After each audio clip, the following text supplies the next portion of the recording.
இந்த தொகுதி ரொம்ப பின்தங்கி இருக்கு.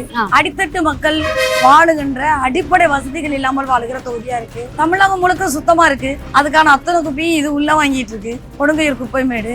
ஒடுக்கப்பட்ட தலைவராக இருந்த ஆம்ஸ்டாம் இங்க வச்சுதான் கொலை செய்யப்படுகிறார். ஒடுக்கப்பட்ட மக்களுக்கான தலைவரா ஒரு எமர்ஜ் ஆயிட்டு வர்றாரு. அதே நேரத்துல உங்களுக்கு அவர் பிற்படுத்தப்பட்ட மக்களையும் இணைத்து அரசியல் களம் முயற்சித்தவர். எனக்கு அது ரொம்ப பிடிச்சமான விஷயம்.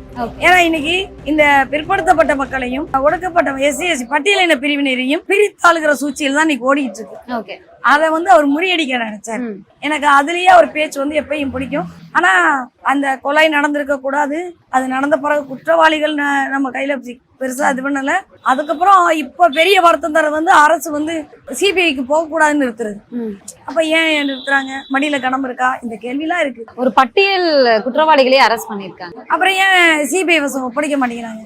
அரெஸ்ட் பண்ணவங்க குற்றவாளிகள் தான்னா இங்க ஒரு சந்தேகம் இருக்குங்கிறதுனால தானே எல்லாம் சிபிஐ கேக்குறாங்க. கொடுத்துட்டு போக வேண்டியதானே. அதுல என்ன சிக்கம்? உங்க கௌரவத்தை காப்பாத்துறதுக்காக மக்கள் பணத்தை வரி பணத்தை அவ்வளவு செலவிட்டீங்களா? தெரியலையே. நீட்டு வேணுங்கிறதுக்காகவோ ஏதோ நீங்க கேஸ் போட்டு நடத்தல, அவ்வளவு செலவழிக்கல. கல்வி மாநில பட்டியல வேணும்னு நீங்க இது பண்ணல.